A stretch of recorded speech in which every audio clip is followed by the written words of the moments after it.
This is LaSalle Legends. And look at this play. Philly special! Why not? Philly! Here's Waller. Waller goes behind his back. LaSalle with two. At the horn. Hits it! Ball game. Unbelievable! Shot from an off angle, they score! Daniel Sambuco with 28 seconds left. 4-3, and then LaSalle with 28 seconds left. They get one more! They score again! And they lead 5-4. Here's Kiska on the drive. Timby, an open three. Good! Jake Timby does it again!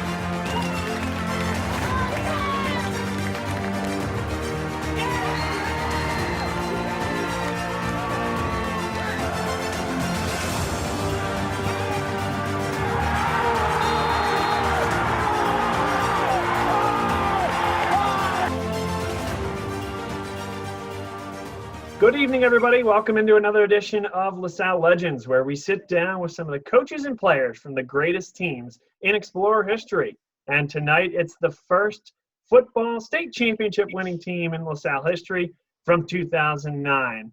Head coach Drew Gordon is here, along with assistants Joe Wade, and we have Brett Gordon here as well. Guys, thanks so much for being with us. This is going to be a great evening where we rewatch really the crowning moment in the history of LaSalle football in many ways.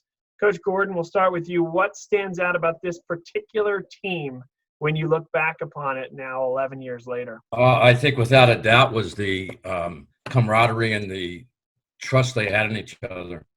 I don't think anybody in that team cared one bit about a statistic at all.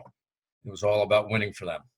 And they were very close. And quite honestly, as the season went on, we could do less coaching and just kind of just make sure you take care of this, guys. And the leadership was great, and the leadership came from like 10 or 12 guys, all the seniors, and they were tremendous at it. We also have starting quarterback and captain Drew Lockery on the call with us here tonight. Drew, welcome. Thanks for being here. And if you could take us through the guys we have alongside to bring us through this wonderful day back in 2009. Yeah, so to start off, we have Matt DiGiacomo, who was a two-way lineman. We have Steve Sustak, who's a two-way starting lineman. Connor Hoffman was a starting receiver. Sam Felicia did just about everything except throw the passes, and Steve Sinnott was a two-way lineman as well.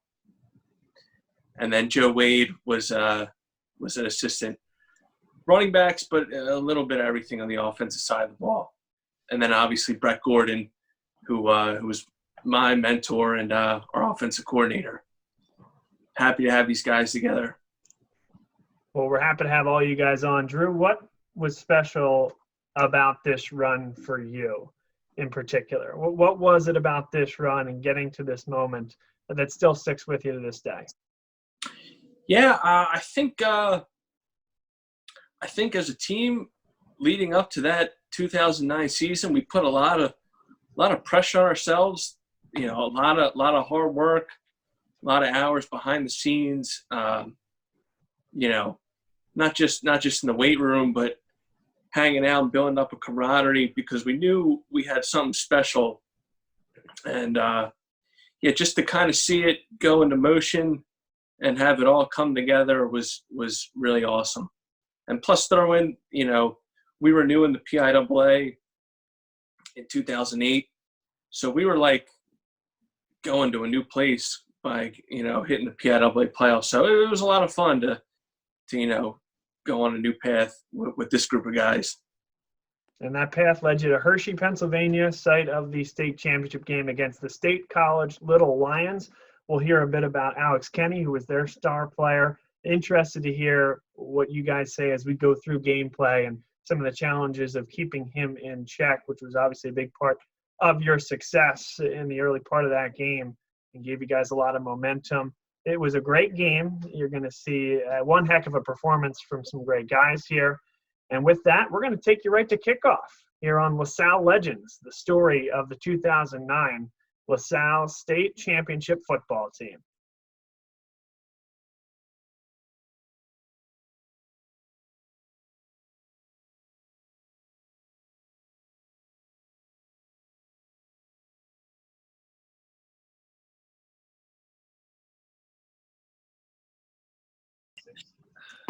Quite the road to get here, guys. You're looking at the bracket right now. Some big-time teams that you had to face on your way to this point. Any games in particular stand out? Any nervy moments leading into the state final? Definitely George Washington. Yeah. We came into the game. This is the city championship the year before, and we were in the scouting report. And like, oh, they have this guy that's moving from O-line to D-line. He's not a big deal. Don't really worry about him. That turned out to be Sharif Floyd, one of the best D linemen in Florida Gator history, and an NFL player. So we really game planned the following year for that, which definitely helped out. I remember, Steve, you coming in the film room on Monday and saying to Brett, what are we going to do about Sharif Floyd?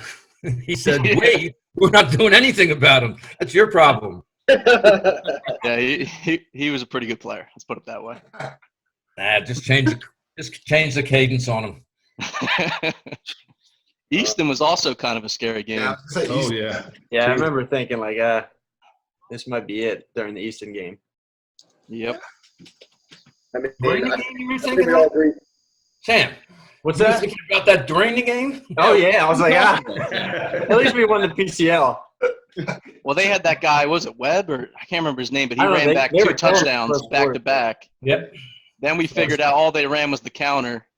That's all they had on offense. Once you stop that, they couldn't do much to us. I think like then we just started handing the ball to Jamal, and he was just like, yeah. It was a great throw there, Drew. Sam, you got to catch that. Come on. Not my best. I think we can all agree the St. Joe's games were obviously the toughest. Yeah. I mean, they were by far the toughest team we played all year. I mean, wasn't even close. I mean, to be honest with you. That was one of the questions I got from the press up there before the game was, well, who did you play to get here? I said, teams from the Catholic League, they're better than anybody else we've played. Mhm. I mean, Easton was pretty good. But they weren't great. There you go, Sam.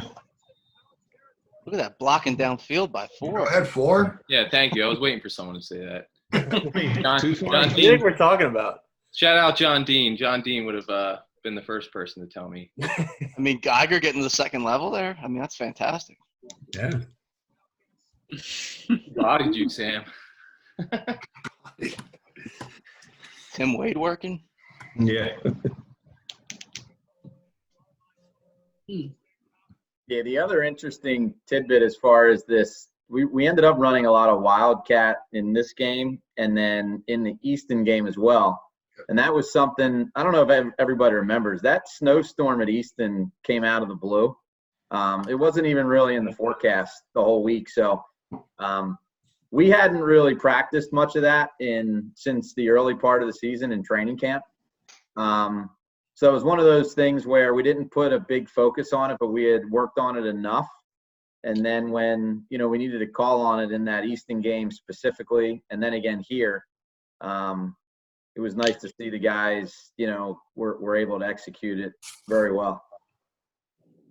Yeah, I think one thing that was special about our group was, a lot of the guys, we were fortunate to play as, younger classmen. So by the time we got to senior year, we knew we had something special.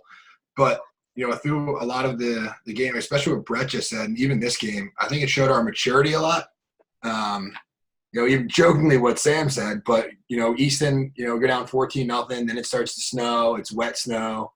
We don't really know what to do. There's a lot of teams that I think could have kind of folded at that point. But, I think our maturity is one of our strengths that, continued to keep us pushing. And, by the time we got to state, I mean, it could have snowed. It didn't matter what happened. I think we all walked on that field that day knowing that we were going to be state champions. Well, to your point here, this is one of the many penalties we've got and had to overcome here. And when they moved this game up, you guys handled the change in schedule, beautifully, and you went to the field and you didn't miss a beat in warm-ups. I don't think the ball hit the ground. And we had the magic gloves we purchased. Master Nardo pulled out for you guys from Kelly Sporting Goods.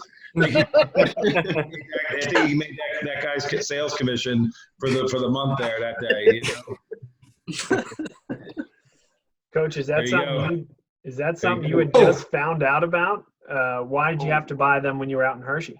I think Coach Gordon had asked the trainers from Villanova and maybe even the Eagles. You could tell them, Coach, but I think we were told to get a certain type of glove that would work better in the wet. And of course, Master Nardo is the most generous guy you're ever going to meet. He goes out and buys like 20 pairs at like $50 a pair and is giving them out in the locker room like candy, you know? So, True, who did you talk to on that? Do you remember? No, I don't know if maybe it was John Steinmetz who did that. Okay. He would have known the defensive guy for the Eagles, the coach, McDermott. He would have known Sean. Yeah, maybe that's what it was. And I think maybe that or maybe Brett called Villanova. I don't know. Yeah, I forget. I would have trusted the Eagles more than – but they said what? Get the leather baseball gloves, right? Yeah, it was like a cowhide. It was like an old school glove that hadn't been worn in years, and they got wet. They got tactified versus the other kind. They got slimy when they got wet. I'll tell you what, Brett, you weren't scared to go downfield in this game with the elements. We were throwing bombs. Cover three. Part of it was we were behind the sticks for a majority of this first half, but it was really cold out. So like the Easton snow was a very wet snow. This was very dry. I mean, I don't think getting a grip on the ball was that much of a problem. It was more just the wind. And early on in the game, we threw the ball just enough to, expose their secondary, which got us the lead. And then, the rest was history as the conditions deteriorated later in the second half. That opened up the run game too. Oh yeah. Oh, I think you guys personally. I think you guys are just a lot better than they were. As a group. I mean, they had some good players, but I would have taken our 11 against anybody. Yeah, I mean, if you look at this game, Joe and I were talking about this recently. If you take the elements out of the game, I think the score would have been a lot worse, just from a matchup standpoint. If we could have thrown it even more. Yeah, we were not a good matchup for them. Mm-hmm. That's because we had those big 6'4" wide receivers. Yeah, I mean, from the start, you could just tell up front, both sides of the ball, they were just not only like a little soft, but not explosive. And we've seen so much better throughout the season, even at practice when we went good on good. We felt like this was kind of I wouldn't say a breeze, but it was something we could handle very easily. Had no problem. Remember, Sam, that slipped through my hands. I think before I even got hit. Looks like you heard Alex Kenny coming. Yeah. I think I was also probably tired. I was a little gassed.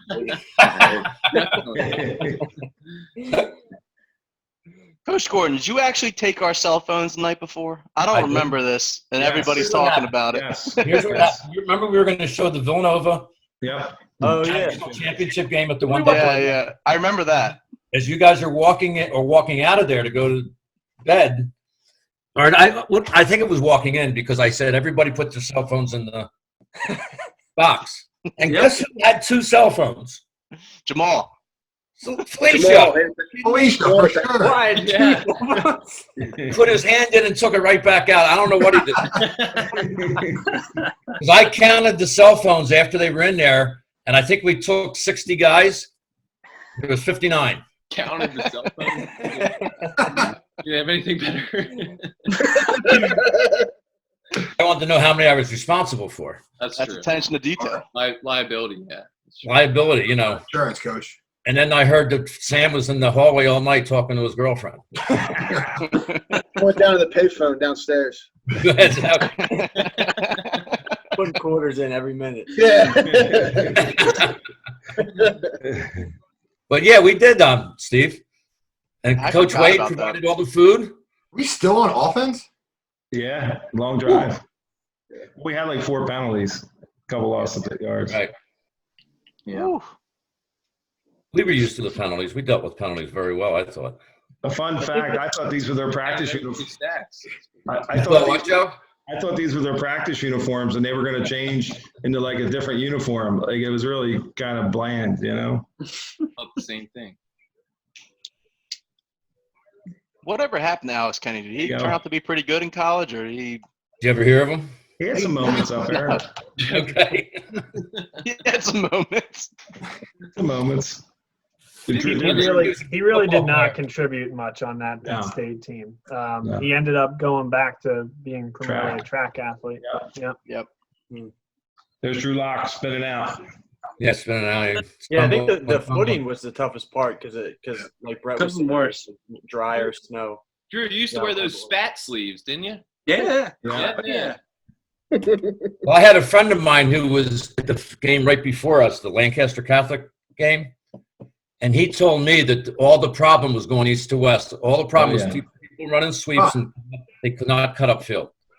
And he said, if you keep it between the tackles, he said, you should be okay. And I remember telling Brett that, and I don't think we ran any sweeps. There's Lockery holding on to the goddamn ball too long there. Well, that's gosh darn. Sorry. Just kidding, Drew. Gordon saw the pressure.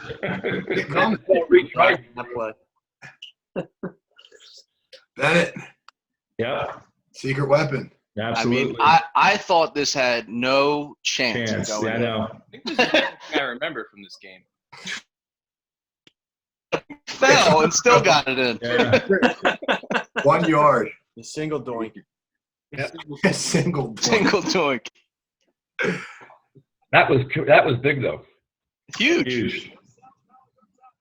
Yeah, that was a big way to start the game, especially after it was not a great offensive series with all the assignment mistakes and penalties. Mm-mm. He had a big game in Easton too, right? Like where he was just booming kicks. Yeah. He made the field goal. Winner, didn't he? 17-14. Yeah. Yep. Well, I remember right before his field goal up in Easton, I said to Brett, just get 6 yards on this third down because we're going to kick a field goal, which was going to end up being like 37 yards. And Brett kind of looked at me like, you crazy? Yeah. He's a hell of a kicker. Yeah. He really could. That was a good shot right there of the crossbar and Perfect. the snow being taken off of it. Now, walk me through this one, though, Coach, the decision, right? I mean, that has to be a difficult decision to send him out. I'm sure you're thinking, all right, we're sending Mike out to take the kick, and then all of a sudden you take a sack. Was there any second guess at that point? No, I mean, what was that, 37 yards into the wind? Yeah, it probably would have been, 31 without the sack? I think we had 4th and 4 maybe. Brett, do you remember? It's 34 yards. Yeah, no, it was the fourth down would have been longer because we took a sack the previous play to take us out. That's right. So it was I think that kind of eliminated need for the decision at that point. I like that. Mike's made those kind of kicks before. Yeah. You guys had confidence in him. Mike had no nerves when it came to kicking. He just didn't get nervous. No, he didn't. The hell was on your hand, Jock? Jock, walk us through that cast. Yeah. Was there even anything wrong with your hand? No, Clubber Lang. not at all. Our defense was really good this day too. Kept everything in front of him. Kept them everything in front of him. Kevin Forster, I guess on his own, or maybe Coach told him to do it, but he kept coming up from the safety position. Yeah, he played and that. had a lot of nice tackles. And everybody on defense played well. They were rotating quarterbacks too, if you guys remember too. They rotated their quarterbacks all year. These guys. Yeah. Dom Mills. Yeah, they get a couple first downs here, then you guys pretty much shut them down. Coach Wade, I'll editorialize a little bit. Quarterback is kind of a loose term there as well. He's got that fullback look with the. Oh yeah. What an interesting offense. Could you guys comment on preparing for something like that? Go ahead, Joe.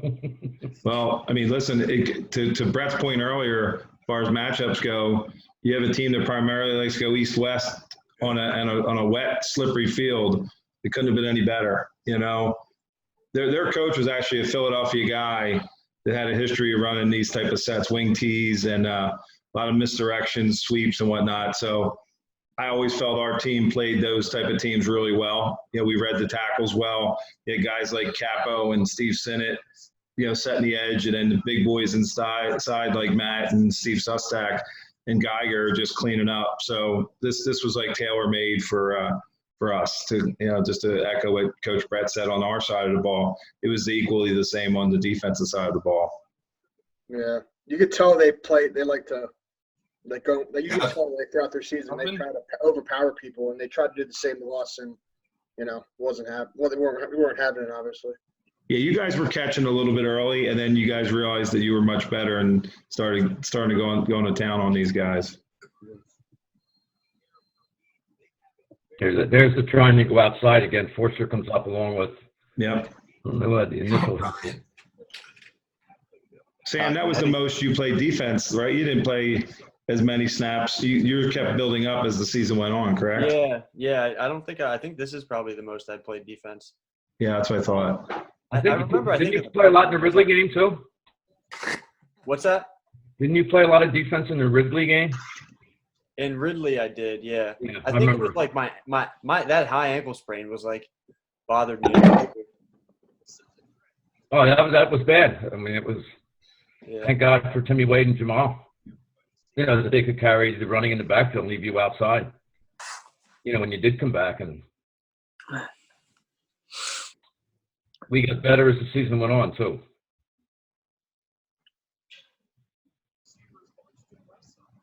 Mm-hmm. There's Kevin Forster again. Capo strung that out real nice. Oh, the end strings it out and makes him cut back. He has to slow down, and here comes the safety. Were these guys chirping at you guys a little bit? Nah, they were quiet. I think it was Dom Mills was the only one. Dom Mills was, yeah. I think we were both. Is he in the secondary? He was number 7, the quarterback and the safety. Okay. It was so easy to make fun of him back to him. Like, dude, you wear a neck roll under center. Like, what's the deal? He had nothing to say to that one. That's classic, Matt. Connor with a good catch here over the shoulder. Yeah, this is really nice. Get upfield. I think this is about where we move the ball down the field pretty fast. I think we had 2 scores that were almost back to back. Our 2 scores were going the other way. Yeah, going the other way, right. So I think it's probably the latter half of the first quarter right now. So then we'll flip fields. Yeah. The best was seeing all the district administrators had to do the lines. It was all like the big wigs who said we had to play the game. They all had a shovel and we're doing these lines every time there was a stoppage. I remember one of the problems was for me was they wouldn't tell us that the game was moved up from 7 o'clock. Well, it's funny you said that because I was talking, Brett and I were talking about it. Master Nardo is such a character. At 6 in the morning, I called Brett and I said, "Hey, you better get moving," because he was still at home. And we drive over to the trailers behind the stadium where the PIAA officials are. And Master Nardo burst in and says, "We're not playing this game, are we? We're not. There's no way. There's no way in hell." And the guy's like, "We're playing." And he goes, "You gotta be, you know what, in me." And he goes, "We're playing." So then we went back and said, "Hey, we got to move everything up," and the rest is history, But I was trying to get hold of the PIA all morning. Oh yeah, they went. Yep. Hearing on the television, they might move it up, they might not. They hadn't decided, and they wouldn't talk to me. Well, as we were I wonder why. Yeah. Well, I was polite. You always were. Well, what was funny, while we were in the trailer asking them, the Lansdale Catholic car people, the vehicle, the van comes in all smashed on the side. They had gotten in an accident on the ride up. And I pointed to the official. I said, "Do you think this might not happen to other people traveling up here today?" Because at this point, it's only 7:30 in the morning, 8 o'clock in the morning. And they said, "Nope." They said the PIAA people are here and they're playing this game today. They're not staying around another day. That was a direct quote from the guy. So we got back in Master Nardo Suburban and got to try to get everybody moving. Was there an option at one point they were talking about just doing making runner-ups, like just saying canceling the game altogether? That's what I've heard. No, not in those conversations. Maybe Coach Gordon had some other ones. I mean, I kept trying to get Tony Resch I thought they would have communicated with Tony about, we're thinking of moving the game up or whatever. And, we're sitting there at the hotel with an itinerary we're going to have lunch and then another meeting, whatever we're going to do. And then on television, the guy said the second game we played at 2:30. Everybody get dressed. Yep. Yeah, we remember we went down. We still had mass, and then we ate breakfast, and then got the kids over to the stadium. And that was Mike Pettin from Central Bucks West had called me that week, and he said, "Let me tell you what some of the things you ought to be aware of." And one of them, he says, "Do not get to the game too early, because you won't be able to get in your locker room until the other game is over and the other team gets their stuff out of that locker room." Right. He said they got caught up there once sitting on the bus for an hour. And it's cold, and so. Wow. Who's that big boy? 58 doing some damage there. Yep. Oh, there you go. There you go. Oh, there's the big face mask call. Yeah. He's from Midland. Yeah. Apparently his neck is his face mask. Yeah. And my memory Those officials were from Western Pennsylvania. Yeah. Oh, yeah. Yeah, my memory from this morning was, as Joe said, I was home. Luke was only a week old, and he just got home from the hospital. So I ended up saying I'll drive up the day of the game. And Joe called me like at 6 a.m. in the morning and said, "Hey, have you had a chance to look outside yet?" And I'm like, "No." Because I think they were calling for snow maybe later. This was another one. I don't think it was nearly as – it was a lot worse than what they Worse than they thought. That's right. figuring. So he said, "You might want to get moving sooner rather than later, and they might move the game up." So I jumped in my car, and I was on the road by, I want to say, 7:30, 8 o'clock. It took me over 4 hours to get out there. 4.5 hours just driving across the PA Turnpike. Yeah, if Joe hadn't called when he did, I might have been pushing it a little too close. It might have been too.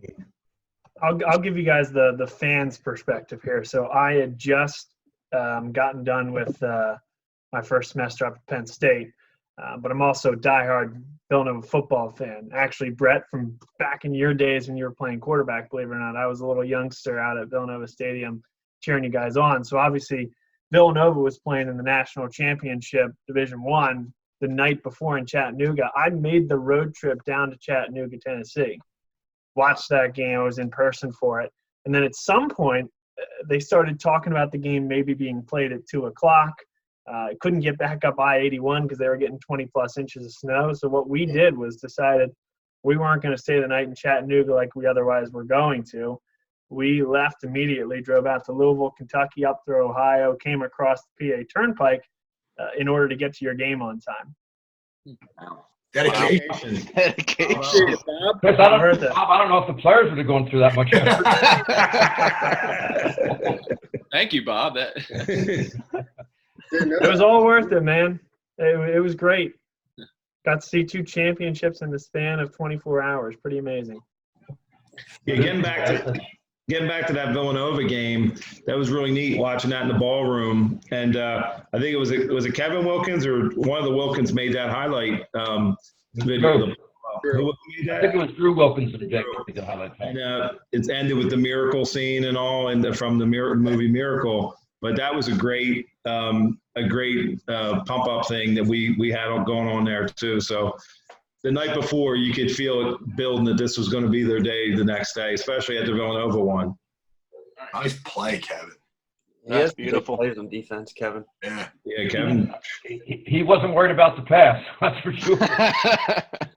He was downhill. He was downhill the whole game. Like There you go, another penalty. Come on. I was screaming at this guy the whole time, like, we're going to win anyway. Who, the refs? Oh, yeah. That's not like you. I know. When they got Steve Jones for lining up in the neutral zone, I've never seen that call ever on a tight end, you know? That's because I told the guy that we had 5 penalties and they had none. Yeah. And, they couldn't be playing perfect, and he threw the flag and, 10 seconds later. Oh, yeah, he was looking. That was his way to say, okay, yeah, I'll show you.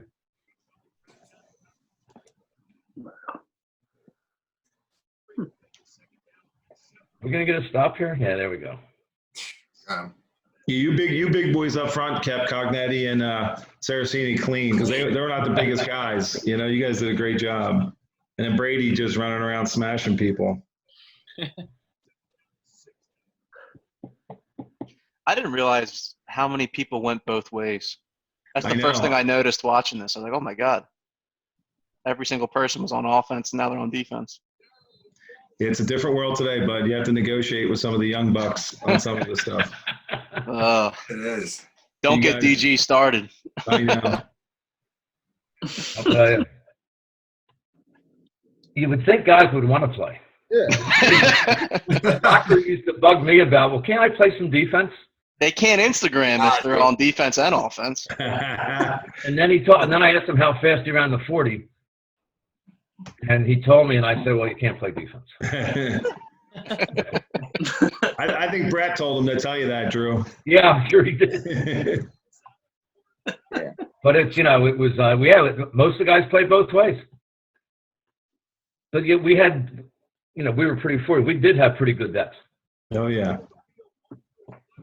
And most of our injuries occurred early in the year. So that by the end of the year, we were pretty healthy. Steve, did you start putting that face paint on the night before during? I don't even remember. I don't remember doing that. I'll have to look, Coach. I'll have to Deep look. into your pores, that's fake paint. He knew he had one game left. He had to use up the rest of That his was time. it. Stay warm. That might be Gel's charcoal mask. I don't know. You gotta stay warm. This is good heads up. This is good heads up here by Forster. Unfortunately, he was in the end zone, but it would have been interesting to see this play out if he would have been able to get that in front of the goal line. You're not allowed to return field goals. Well, inside. I think inside. If you're not in the end zone, you actually can. Okay, maybe you were. I That's didn't. that Alabama-Auburn game. That's how. But they're allowed in the end zone in college. In high school, you're not. We probably would have scored. There was nobody out there. Nobody there. You're a clear sideline, yeah. Got a bunch of O-linemen trying to cover it. Yeah. Coach Wade, if that's the case, then why would he be lined up with his feet in the end zone at that point? So I don't know if he thought he was maybe he thought his jumping ability would be up to be able to knock it down if it was low enough to the crossbar, but I didn't coach special teams, Robert. I don't know. Grade. You also couldn't tell where the end zone was. Yeah, Probably. This is where it starts to turn, right? Start moving the ball. Yeah. I love fits protection. Can't screw that up. Berwyn. We did it Bergen Catholic. We screwed it up when we lost that game. I don't know who did. Well, I don't want to say who did, but there's a great catch. That was. It is. Awful lot of work for 4 yards. Yeah. Yeah. Hey, open up the playbook. No mockery, though, to get the ball up. Still finding my rhythm. Hey, 4 yards on first down. That's all I'll in the take it. second There quarter. it is. Hey, Drew. There's one there, Steve Jones. With those baseball gloves that Master Nardo gave us. That's right. Hey, Drew, question for you. Yeah. Look at this. When did you decide that you were going to stoop so low taking a snap from center? St. Jen's. St. Jen's. Grade school. Grade school. It was lower in grade school. That was like a minute and a half that I developed in grade school. Okay. I mean, it seems more pronounced during this game. I don't know if it's because you thought you make sure you get the ball, the secure and everything. Couldn't see him. He's hiding. Well, the kid on North Allegheny the next year got 10 inches lower than Drew did. I know.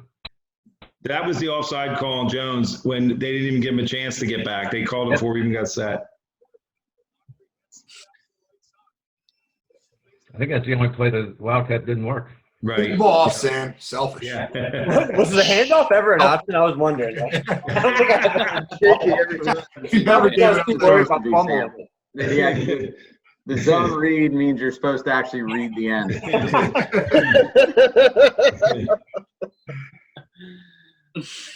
Should that have been a handoff? I mean, Give all day long, Sam. Tim Wade's still running if you hand him. Oh my God.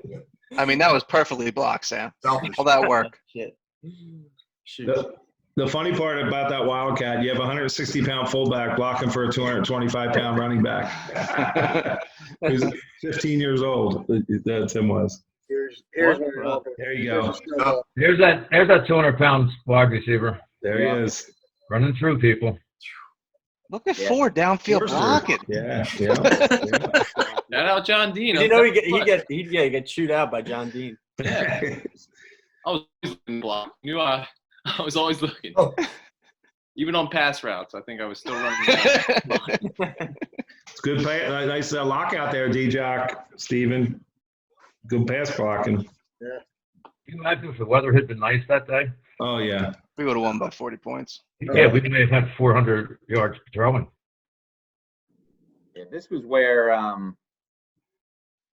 that last play kind of, I think, got the trigger moving for us a little bit to get going. Yeah. They call a penalty here, I think. With some. Yep, and Jamal loses. He was pissed. I remember this.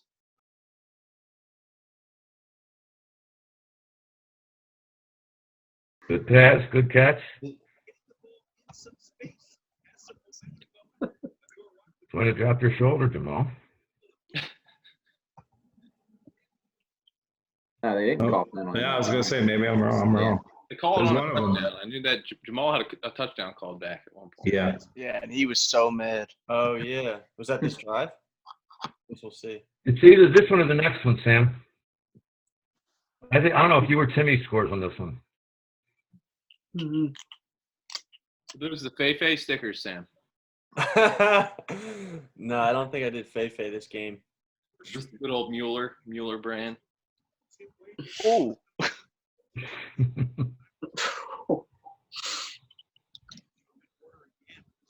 Here he is. Capo's got to buy Tim Wade lunch. Yeah.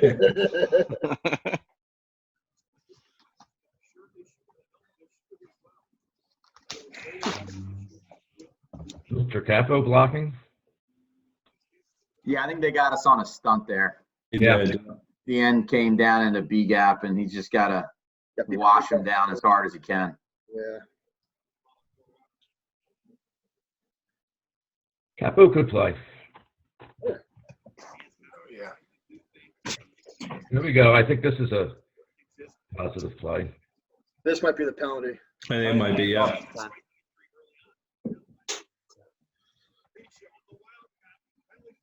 Yep. There you go. Shout out Mike Bennett getting all fired up on the sideline. These poor refs got probably verbally abused. Yeah, well, at this point, they're asking for it. Yeah. That guy's got to be cool. Jones does pull his jersey here if you look. Yeah. It's light. It's light. Look at it. Very light, but he does get it. He couldn't wait to I call thought it. they called it on me. No, that was Jonesy. That was Jones for the 10th time. Jones. Drew, we told you to step out of bounds when the ball was snapped. We don't want you to get hurt. Listen, Coach Gordon never got on the officials, so if he's saying something, you know it's bad. Like, he never got on it. Well, the ones in the Catholic League were pretty good to us. Yeah. Overall. And you could talk about most of them you could talk to. 65 wants to quit. I think all 20 fans started booing the refs at one point. I think you're right. I think you're right. Yeah. Yeah, there's the stat right there. 5 penalties for 50 yards. And they had none. And that's when I told the referee that I didn't think the other team was playing I perfect. think the stat was we had more penalty yards than they had total yards, or something. Yeah. You're right. Wow. Yeah. Yeah, it's a backside post to Connor here. Yeah. Yeah. Nice Good catch. boy, nice Connor. play. They were good at tackling after the catch, but We just weren't fast enough, Coach. We were just running good routes. we had a blazingly fast speed team. Yep. I mean, imagine if we could run our Waggle series, the 80s and all that, if it was nice out. We would have thrown for so many yards. At number 19, Absolutely. I'm sure he was a good guy, but he stunk. I think the skill positions just weren't very. Who's he talking about, Steve? Number 19. Oh, okay. Yeah. That's good pass protection there, boys. Yeah. Yep. Is this Tim? Is Timmy touchdown? Jamal scores next. Uh, I remember this highlight next. When did Jamal hurt his knee, guys? Do you remember? Well, Timmy's touchdown. Oh, it's on Timmy's? Okay. It's on this drive. oh, is it? So I think After, Next drive. yeah, I think Jamal scores the first one, then Timmy scores the second. Yeah, Jamal goes in here from like 25 yards out and we go down. Yeah, Jamal, we run like a lead draw for a touchdown coming up. Yeah. Watch the blocking up front. It's just tremendous. Yeah. I like the old school mouthpiece there, Drew Lock. Here it is. Look at this. I mean, nobody touches him. Boom. Pump. To the 5-yard line. And Get the linebacker. Yeah. There you go. I missed that block L, guys. I got to tell you. that what? Mr. What, Joe? The L. I love that on the helmet. Yeah. What is it now? Is it the LaSalle? Full Yeah, LaSalle? the script. Yeah. You can see how well this is blocked right here. Yep. Stack. Good seal there. Yeah, Dylan Gavin does a nice job of just not getting caught for a hold. And, That boy, Jock. Getting Nice up. arm racer, big guy. That was like 3 inches of air. That. Yeah, I remember me and Geiger put their D tackle into the linebacker's lap. That's awesome. Yeah. That's Who was the long snapper? Was that a Kev Clark. Kev Clark. Clark? Yeah. Who was it, Connor? Kev Clark. Kev Clark. Okay. Nice fake, Drew. Wasn't there a team in that year though in Western PA that was supposed to be like so dominant and they lost like Gateway. It was Gateway. They had 11. They had 11 D1 scholarship offensive players. Yeah. So the whole roster. State. And the next year it was North Allegheny. Yep. Well, the other one was Bishop McDevitt. They were the favorite to come out, and they got upset the week we beat Ridley, and that cleaned up a lot of things for us. They had a bunch of D1 kids too. Kevin Wilkins. Yup. All right, Kevin. That's awesome. He's with the Baltimore Ravens now. Oh, that's great. George. He's the audio-visual guy for the Baltimore Ravens. Yep. And Drew's the assistant defensive line coach. Hey, did you guys know that Aaron Donald was in the same, like on the opposite end, the same playoffs though that year? Yep. Oh, wow. Oh, really? Yeah. I know. Got Like it. Woodlands or Woodlands? Woodland, yeah, Woodland Heights. Yeah. Woody High, yeah. Woodland Hills. Yep. It's a really good Pittsburgh school. Didn't we watch film football on them? Yeah. We may have against State College. Yeah. By the way, every time they pulled this kid off the field and put 9 in at quarterback, they helped us because they could have at least tried to have a little bit more offense and ball control with this kid. And then they would start just going wide again.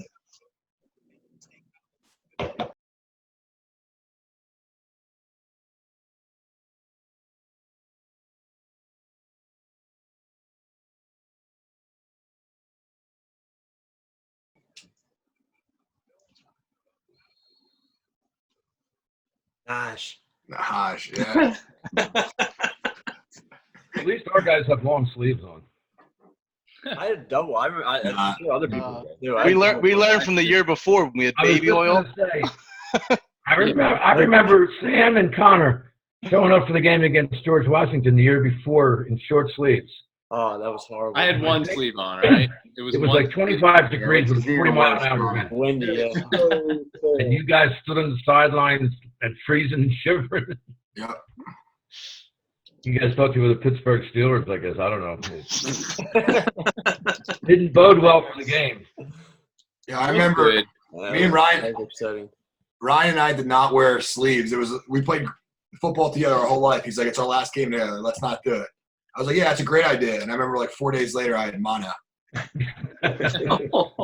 Terrible. I felt the Easton game was a lot colder than this game. In my opinion. It was just Wet wet game? No, it was more wet, you know. D-Jack, when did you break your hand? Yeah. Ridley against Ridley in the second defensive series. I remember they ran like a dive and the running back was like 5'4", little African American kid, and he was like 2 yards in. I went to tackle him, and his helmet went right into my hand. Oh, Like this, and he dragged me like a yard. I couldn't feel my hand.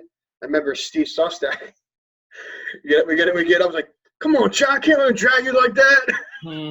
Like, dude, I can't feel my hands. Shout out Dave I'll Crow. never forget that. Dave Crow. Dave Crow wrapping you up good. Yeah. You ready? Yeah. Well, Dave lets you guys play with a lot of things other guys wouldn't have let you play with. There he goes. And that's Jamal. Is that the one called back? Yeah. Wow. Yeah. So the interesting thing is we went to that 2x2 spread set. Got a certain coverage. We hit that. We get the penalty, and then the very next play, we got that cover 3 look, which we kind of anticipated.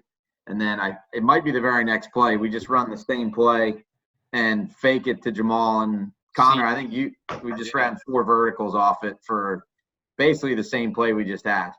I think it's the very next play. I think you're right. Yeah. Who was the hold on? Bobby Jones. It was Coleman. Yeah, right. It was Sean Coleman on their sideline. But he didn't hold, I don't think. No. I think they show a replay. He didn't hold. Yeah, it was a bad call. No, that was a bad call. The Jones one a couple plays ago was legit. This one was Right. like all the others. You can see it here. Missed. Was it Dylan Gavin? Connor busting downfield again. That boy 4. There's Sean's hold. They Oh, called. that's Sean. He was a freshman this year, right? Nice. As if that kid was going to make a tackle anyway. Yeah. 10 yards downfield already. I'm Nice. wrapping it I up. love that number, 92. 92. So this is the very next play. Same formation. Yeah. Looks good when you stay on your landmarks, huh, Coach? Yeah. Does work. Connor going for the reach. Go for the reach. 5 yards out. Every yard is 6 yards short. matters. like Space I Jam. gotta shout out my dad. I know that pretzels and soda. That's probably a big game there. Absolutely. Every yard, Connor. Drew, except for the hitch passes, you're right on the numbers. Yeah. Throwing digs and slants and seams on the button, and 5-yard hitches were bouncing out there. If you can remember, I had hurt my shoulder against Ridley. Oh, get out. Here we go. Oh, no, listen. I had one of those like shock pads on, so it was easy to kind of like wind up and throw it far. The quick passes were tough. I do remember. That's You're my not helping excuse. yourself right now, buddy. Yeah. That replay they showed, Drew Lock, did a good job of showing you moving your eyes and moving the safety. You mentioned, Brett, the cover 3 look. Absolutely. Took him 3 years to learn that, but he did a great job with it. And this was, I think this was the touchdown run. We just ran outside zone. Yeah, you had a fade here called the Sam, and then we checked it to 27. This is where Jamal gets hurt. That's right. We call timeout. Yeah. Get the same look. Oh, What the hell we out of timeouts for? Wasting time out. What's that? You can read lips. You're definitely yelling at Jones. I think he wanted me to throw the fade. Yeah, now we choice the play here. We had a kind of a check with me, and then we got that same soft inside box look, so we just ran zone against this, and Timmy scores. Block there, Gavin. Dylan Gavin. I don't know about you guys, but as soon as we scored here, I mean, to me that felt like that was the game, Yeah. even though it was only the It was second a big quarter. play in the beginning of the second half that I thought may have won the game finalized the game for us. But we cover everybody up here. Yep. Kind of textbook outside zone. You know who gave you guys offensive lineman a real nice salute after the game was Mike Carey. He used to coach at CB West when they had all those great teams. He called me on the phone. He said and Mike Patton said the same thing. He said they had never seen an offensive line execute like you did that day in those conditions. Great compliment. Sure was. I think what also helped us out is we pulled away from a lot of games in the Catholic League, but the games were more competitive than they are now. You know, at least with like O'Hara. I mean, they had Corey Brown, they had some players. Roman Judge was competitive. I mean, they won right. before. I mean, it helped that most games were competitive every week. There's no easy games. I think Judge the year before. Are you all right, Steve? Nice play back. Speed, run, man. Oh, That's pushing the sleds in the parking lot. Yes, sir. Pushing the Jeep in the in Avalon. What was that field we used to work out at? Spark Field. No, not Spark. Down the shore. Camp Avalon. grade school. Camp Avalon. Avalon grade school. Well, see, what you guys did that back then when you wanted to get better. Oh, you know, nobody's doing that anymore. We would Well, I tried to talk to these kids this year about how much we used to lift weights and how important that was to us, and I just don't think kids get it. That's everything. You get stronger, it translates. The big reason for that is the lack of leadership. So Bob, Yeah. just a little I mean, backstory. you guys have to make that happen. I mean, I can run around and Coach Wade and Brett, we can run around yelling and screaming at kids every day. But when you guys, especially when you were seniors, this is the way it's done here. If you want to join us, fine, come on in. If not, stay away. And that was important. And Sam cheated once in a while, I know. But I mean, as a group, you guys were great at it. And I know you taught guys like Morrissey and them. This is how it's done. Yeah, I mean, you guys ran it like a college program, though. I mean, we were lifting the next day, doing conditioning the next day after games, which that's what colleges do. I mean, that's what we did in college, and it was that. I think that was fantastic on your guys' part, keeping us regimented. I remember during the summer we would do Monday, Tuesday, Thursday. Yeah. workouts. I remember during the week we would come there Wednesday and work and lift and work out. Do I know. other muscles. And Friday we get a quick one in. Around like 2 or 3 o'clock, like an hour workout. Just do something, and we just all head down the shore. Yeah. It was neat that you guys Fridays did would be that all on- fun. Again, that was your personal leadership. You guys did it on your own. Yeah, I think that Mr. last Freezy, year- so Mr. Freezy didn't catch us. I think the one workout that pops out for me is when we were sitting in the gym, all 60 of us, and there was no air conditioning on, and no weights, and we had to do that damn Navy SEAL workout. Where you made us hold our arms up for like 30 minutes straight, Coach. Was that when the girl came in? Oh, yeah, the girls, yeah. You said she was an ex-Navy SEAL, decorated Navy SEAL, and I don't think she was You in guys the Army. believe that? That was Cheryl. She's like a teacher. Girl, yeah. She owns her own place in Sea Isle, doesn't she? She's a yoga instructor. Yeah. Decorated Navy SEAL. Oh, and Brett, she had these guys crying. Yeah, I believe it. I mean, she just had them twisting and turning in ways that you couldn't believe. We had a soft side, too, so. Yeah, she had a feminine side. I know. I was. But that's what Cheryl. She has the place in Ocean or in Sea Isle and Avalon. Wait, Resh? What's that? Pat Well, made a good play. You know who she reminds me? You know who she reminds me of? Ziva from NCIS, like an assassin. I must admit, I didn't see that one. It's only been on for 12 years. When you talk about the kids, there are a lot of kids that work hard today. I think as a collective, as a group, you guys wanted to be pushed to go harder, and you had a little bit the mental makeup, and you guys realized what we were doing that was going to make you better and more prepared, and I think the newer generations, I don't want to say softer, but definitely more sensitive and don't realize the end goal. And I think you guys started with us as young guys, and you took to the hard coaching, and you understand that it was a critique of the performance, not a performer, and we pushed you. And I think you guys then pushed each other. And by the time you were seniors, there was, not that we weren't coaching, but you guys were raising the level, the lowest guys on up. And our practices were harder than pretty much all the games we had been in. That's the way I see it. So kudos to you guys for pushing each other and letting us coach you hard and asking to be coached hard and demanding it. mean, I remember there was one game before the state championship. We weren't tackling well. And DG, you put your car on the field and had us doing wrap and roll in your headlights. Yep. And everybody's going, we're going to get hurt. Like, what are we doing? Oh, yeah. And it ended up being, we tackled great the next week. Yeah, he had the Funny how that receivers. works. He had the receivers tackling too. He had the whole team. It was like a Thursday. We had a game the next day.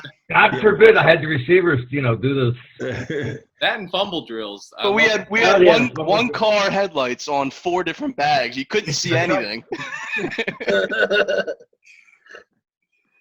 Oh, I remember doing that. I was fumble drills. Yep. Radical change. Radical Yeah. change. Yeah. Radical change. Sudden change, yeah. I think the other big, at least for me, the big difference between, say, 10 years ago and the modern day, right, is the, and the group on this call here is a perfect example of it. You guys were through and through LaSalle, in it for the greater good and the greater cause. I think what you've seen now with social media, just how sports in general have gone, it's become more about the individual, and the individuals, what they can get out of a school and out of a program to better themselves. I think we see that everywhere now. Where you were about the greater good, and LaSalle was greater than just you as a football player. It was a culture, it was a team, it was an identity. That was something that certainly added to the chemistry and the success of this group. And you guys also had to fight through a lot of adversity. I mean, as sophomores, you guys were part of a 4-7 team.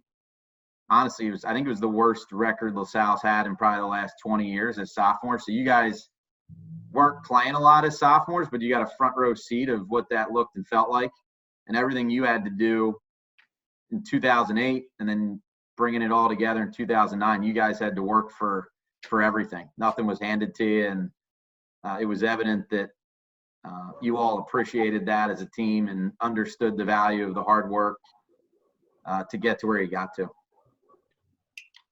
I thought it was cool too with not only the players, the coaches, LaSalle community, but our families were awesome during that season too. Like whether you were someone that played or if you didn't, parents were always involved. They had tailgates. Remember we did the pasta dinners the night before, and it was kind of Brett's point. You didn't have to be there, but no one missed it. I mean, it was You wanted to be there. Yeah, you wanted to be there. You wanted to be there. I mean, we went to wing night every damn Tuesday. Yeah.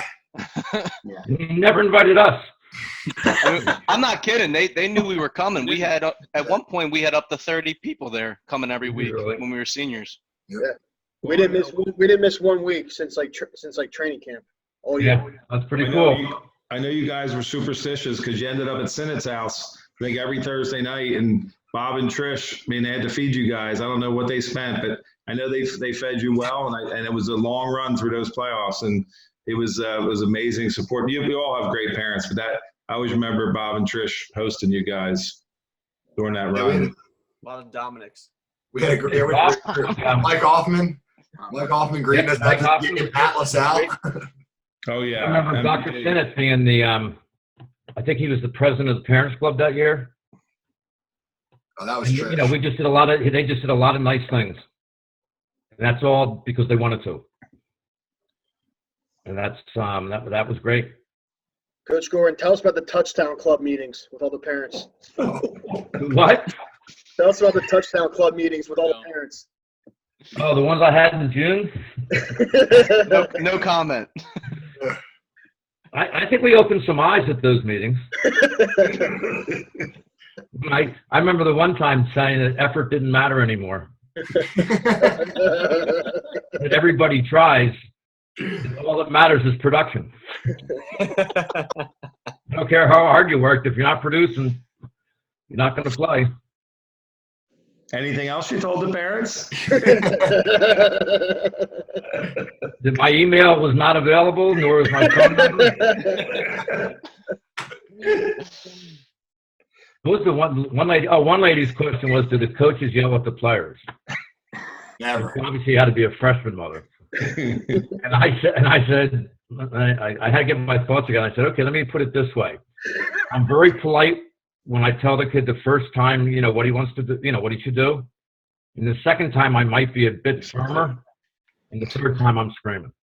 So he does get a chance to do it. Like, I said, but if you think we're out there saying, please, John, would you do this? That's not how it goes. Some of us went past the third time too. Or fifth. Connor. Yeah. Like when me and Steve got caught talking in calisthenics, and we had to run around the field 17 laps. 17 laps. And Yeah. Paul Taylor. He Paul came Taylor, up and I'm on forgot. like lap 3, and he goes, "Yeah, he forgot. Just go." Boys, not to interrupt here, but here's your big play here. To Big begin the play, second Steve half. Sinnott. Oh, yeah. This is the play of the game in my mind. Yep, they were moving it. Yep. This is the start of the second half, right, Bob? Yep, early A stages. little too Block. passive. He reaches around. Look at this.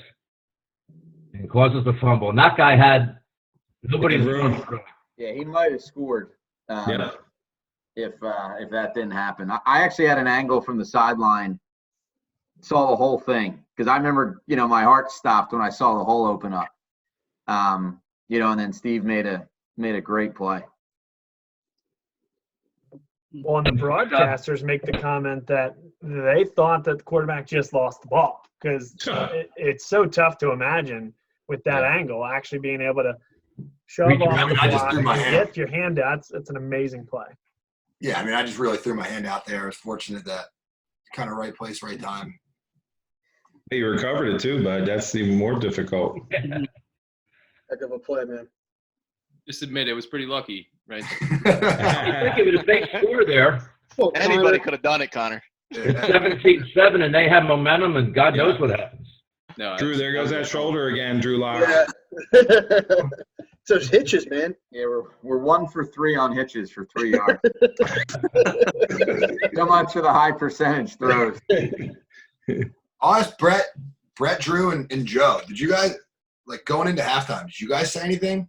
Like, or did you just kind of just, like, stick to it? And Yeah, this was I guess I'll go first. I know for me, I tend to look at, when I was calling plays, I tend to look at it like my job was to score as many possible points as possible, regardless of the situation going on in the game. I remember this was really the first time that I tried to take a little bit broader view. I think we talked as a group and just knew that, hey, we had this game well in control, and that our job was to now just go out and make sure we can get this done. And it wasn't about trying to put 40-plus points up on the board.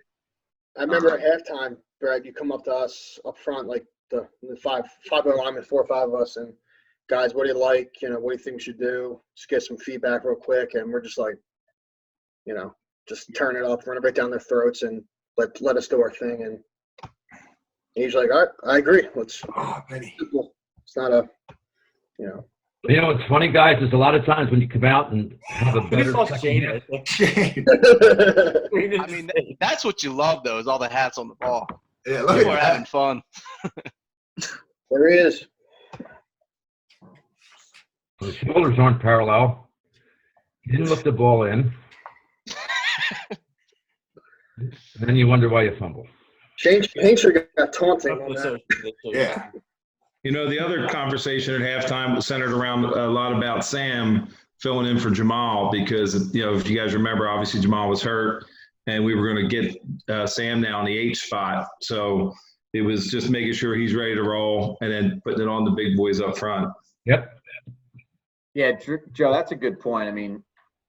We had some other running backs to possibly look towards, some guys that were in more of the backup type roles. And, the consensus was, let's roll with Sam and Timmy back there. Got guys that had done it before and had repped this out just a couple weeks prior at Easton. There's a couple of plays here, Sam. I'm not saying anything negative here, where Timmy would throw the block for you, and he'd turn around, walk back, and help you up. And he got tackled. He didn't mind blocking for you at all.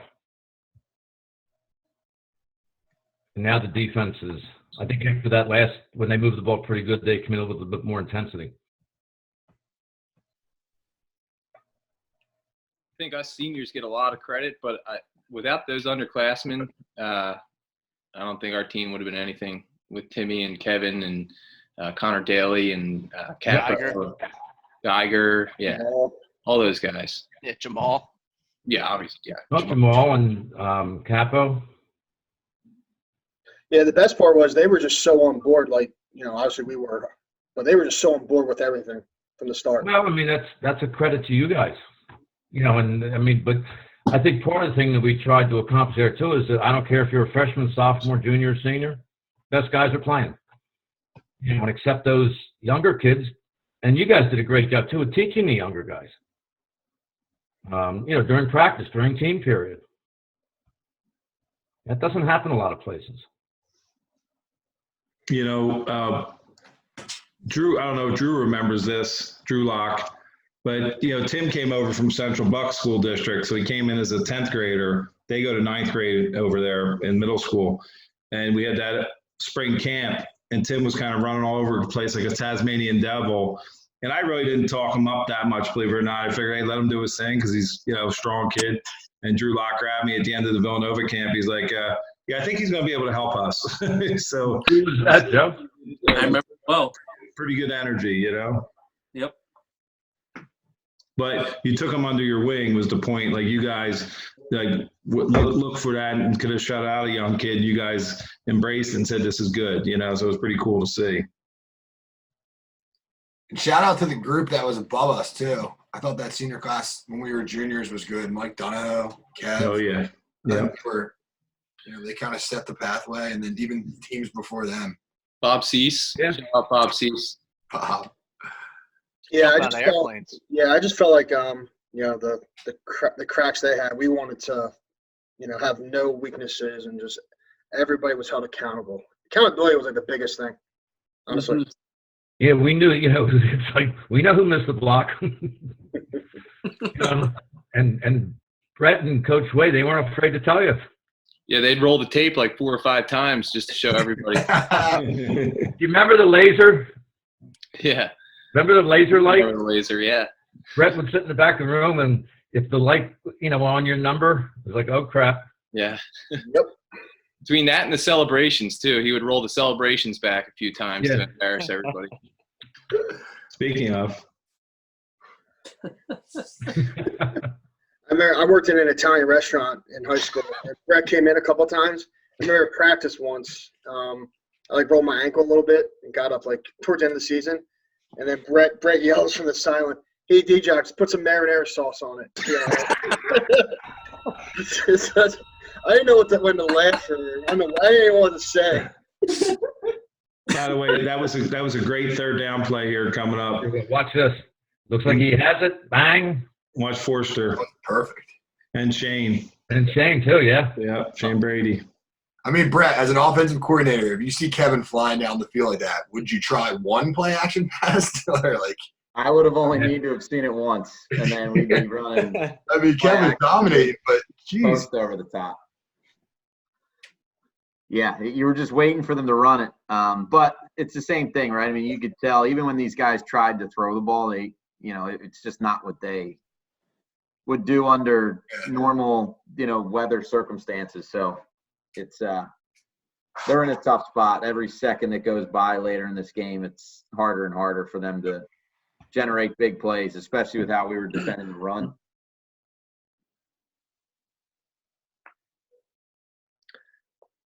Do you guys remember having a meeting the Sunday night before we played the prep for the Catholic League Championship? Where do we have the meeting at? Your house or? No, we didn't have a meeting though. The kids did. Oh, gotcha. Saraceni called me and said they were going to be late for practice on Monday because they were having a team meeting without coaches. Yeah. Which was fine by me, but you guys are, I expect you to come out 20 minutes late, and you come out an hour and 15 minutes late. It's probably because we were all really actually late. We probably just told you it was me. That's what I'm thinking. But whatever occurred at that meeting, first, it was pretty neat that you did it, but second, your attitude, the whole team's attitude, all 85 players, was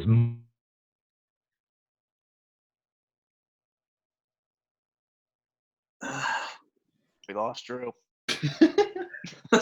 I think Ryan's speech was longer than the one he had at the banquet. That's why. That speech, yeah. Look at this pool in the snow. Yeah. Nice. It wasn't that nice. Good old stalemate there. Hey, it's a win sometimes. This was a long season. I just was thinking about it. I mean, starting in August and going all the way. Was it December? It was Yeah, December 19th. December 19th. Less than a week before Christmas. there you go, Big Seven. It is. St. John's finest. Cement feet. limping in there, jogging in there. Good Santa. Come on, hug me, hug me. Pointing out to the Oh man, stand. that's probably the most embarrassing part. Celebrations. Yeah, it's pretty weak. I mean, Weak. Oh, look at get I up think to I the was taking second one off level. like a bread basket. I mean, come on. There's Jones. Down. The D-Jock. Oh boy, D-Jock. You know, it's funny with this group. Matt probably remembers it. We used to have our football camp, and Matt came in as remember, Matt, you were like a sixth grader when we first met, 6th or 7th grade. And you used to come, and you were like a running back, linebacker, and then, just progressively became a bigger guy working into a lineman. And it was neat seeing the growth of you guys, and it was awesome. I remember Coach Leahy for lacrosse. He sat me down and he was like, look, you're getting a little bigger. What do you want to play, football or lacrosse? You got to make a decision. You're 220 right now, and you keep getting larger and larger. And I'm like, yeah, I'm going to get bigger, so I guess I'm done with lacrosse. I remember coming in as a freshman and seeing D-Jock. I'm like, oh, this is really nice. This senior's coming to talk to me. I was like, you're my age? You're here. I was shaving since like 8th grade. D-Jock had it was like the scene from one of those Italian mob movies. D-Jock had like a pasta making station up there. He was shaving the garlic with his razor and stuff. He was like the godfather up there, you know? Here's a tough play. one mistake we made all game, Yeah. offensively or special teams wise. Pain getting into a scuffle. Oh, yeah. Getting it.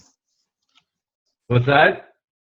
Shane Brady getting a lick Look at in. this guy. Oh, let me pray to God real quick. If you watch our kickoff team, the two guys on our far right who have contain, watch them. Whoops, where's my contain? That's why you have a contain guy. I don't know who it was, but That's a 10-3 Hunter guy. You ain't gonna catch him. aren't going to catch him.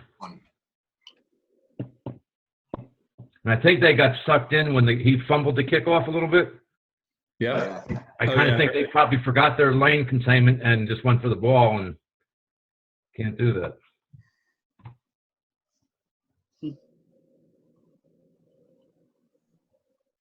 And this is one thing you guys got good at when somebody comes back against you.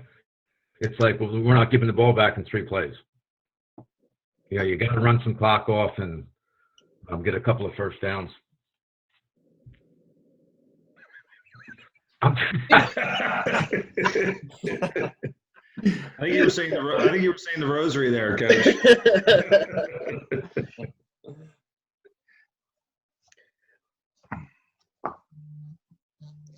I'll never forget the Thursday night before this weekend started. PCN had like a show. They previewed all the games coming up over the weekend. I remember when they previewed our game, I was at D-Jock's parents' house. We were in the basement watching the show. And they kept talking about us like as a mismatch favoring State College because we were like a finesse team. Yeah. And I remember we were getting so fired up because there were like the front sevens we faced this year. Who are these people to call us finesse? I remember, getting pretty fired up. Kind of worked out that we played them on this platform and, beat them the way we did. I think one of us called in. Yeah, I think you did Yeah, call. yeah. I forget who it was. One of us actually called into the radio station. I mean, there was only two of you there, right? It's probably Dom Diodona. And said what when you called in, or when that person called in? We did nothing like aggressive. It was just like, where is this data coming from? Like, what are you guys talking about? Yeah. It's like along those You lines. guys' favorite Western PA. Headsolayer.com. Yeah, you can hear the announcers all game just talking about Western PA football. Oh yeah. All game. Well, if you look at the statistics for the whole year, I remember going through this after the season. We were almost identical 50-50 split down the middle for run pass for the year. So there were games where we won through the air, and then games like this in Easton and others where which is nice. I mean, when you can beat teams multiple ways offensively, that's kind of the euphoric state as from a coach's perspective. The elements can dictate it, the type of team you're playing. We can beat you any given way, any number of ways, I should say.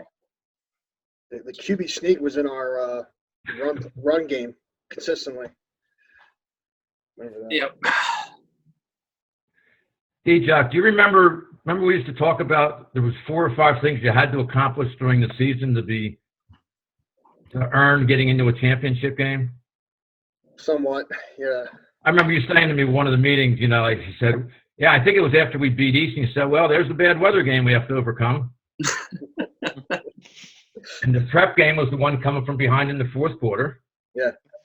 And then I think one of the games was we didn't have – Sam was out for, I guess, 4 or 5 weeks at least. Yeah, early on, yeah. And then Jamal didn't play and for a while. And, we had a win when we had injuries. The other guys had to fill in. There was like this, that you usually have to accomplish them during a season to get to a championship. Yep. And you guys did it. And Lockery threw a Hershey bar at me after the Ridley game. I don't remember that. I remember it. Because I caught it and hated it.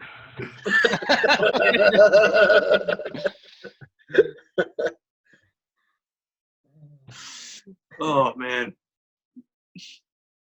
I remember halftime of the Ridley game, too. Oh. I was picking on Lockery and Sam. That was not good. From the coach's perspective, who was like the toughest matchup for us? Was it Prep? I would think so. I mean, I thought it was going to be Ridley, to be honest with you. They had some really good thumpers and tough kids, but I think ultimately, it always does go back to the Prep, with them knowing us and us knowing them. Well, no doubt in my mind that the Prep was the second best team in the state that year. Mm-hmm. And, that was – in the last 5 years, they've been the top team in the state, so. Yeah, that was if you look at who we had to beat, anytime getting through your arch rival who's just they typically have a better plan defensively. I always thought getting into the state playoffs was so huge for us because we were very uniquely set up, at least on the offensive side of the ball, where we could do a lot of things that most teams at that point in time in high school just weren't prepared to defend. Right. Spread fields and a team that actually knew how to throw the ball and could actually do it and was good at it and score that way. So I always thought once we got into the state playoffs, we were going to be a tough out for somebody that only had a couple weeks to prepare. They really couldn't practice against it. Yeah, exactly. Couldn't ask their scout team to run our offense. Sam, you were a half second away from drawing that ball loose there. Oh, yeah. And I remember in the PCL championship, Prep came out in a no-huddle offense and scored 14 points before we were playing.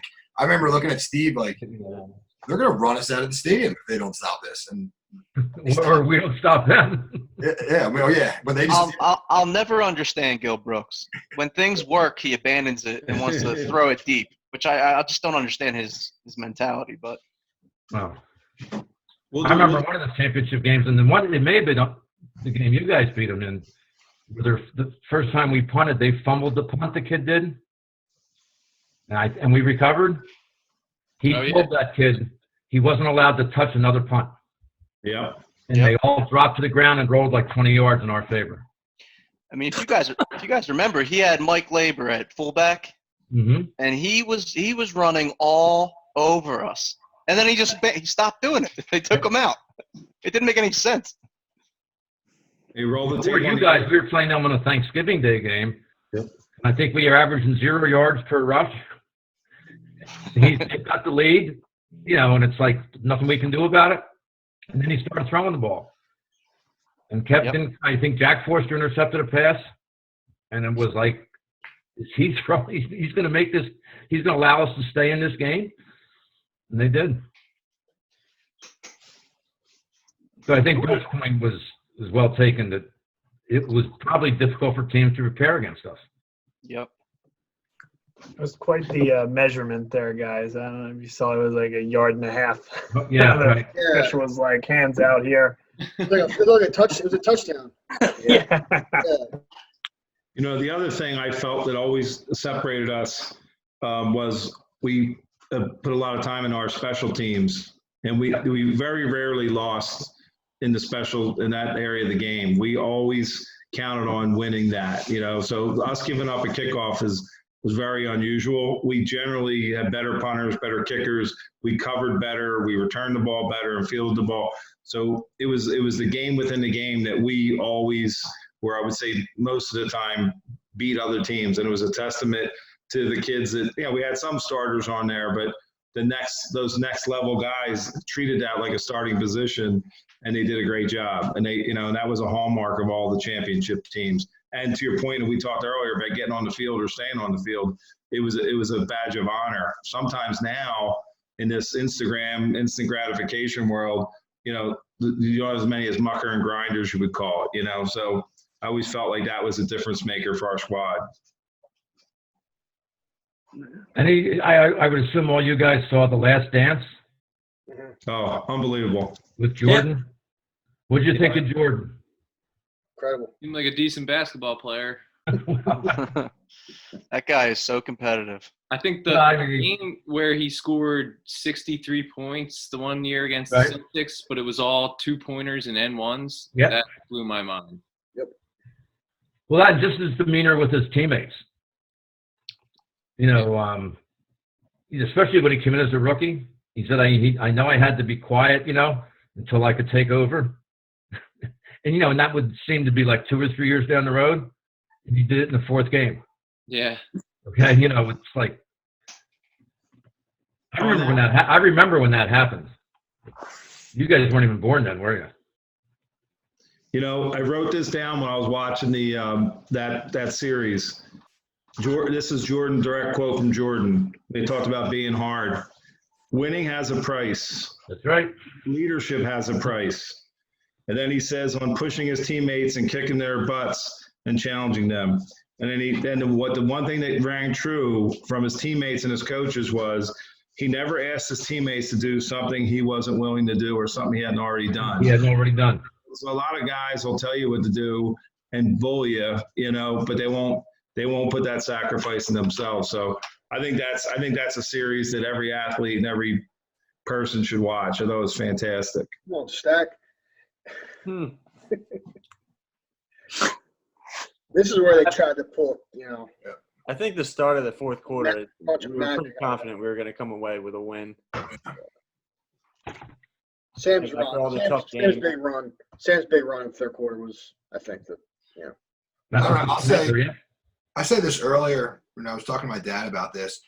I said, a lot of us have played sports our whole life, but I will say this year, our senior year, no matter any team I was on, I felt that was the most, and it wasn't a cocky thing, but it was the most confident that I felt before any game, no matter, in any stage of my life. I always felt walking on the field that we were going to win, but it was never, like I said, it was never a cockiness. It was just like it was a confidence that we had about us.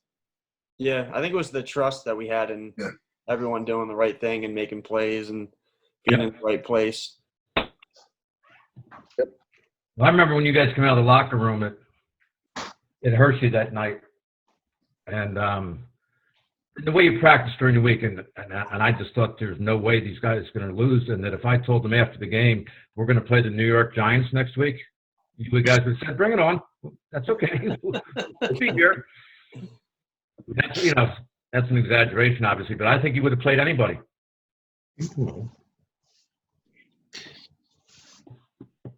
Except De La Salle out in California. I think we had a really nice relationship between the players and the coaches too. Honestly, Yeah. not to get too sappy, but like we felt comfortable in front of you guys. We could tell that you guys felt comfortable in front of us, and maybe it was the 4 years of being coached by you guys, but essentially it was trust on both ends, where it was just you told us what to do and we executed. Obviously, everything showed. Yeah. Did we do one of those practices where the linemen became the backs? And You did, yeah. Yeah. okay. I think like a few times actually. Okay. That became a standard on Friday practices, day before games. The Halloween offense. That's right. Yeah, it was a big mix of like father-son relationships and then a mix of like just good friends, good people. Yeah. It was you got honest when you needed to, but we just had such strong relationships throughout the whole entire team, coaching staff, teammates. And it's got to be, it's got to be caring for each other.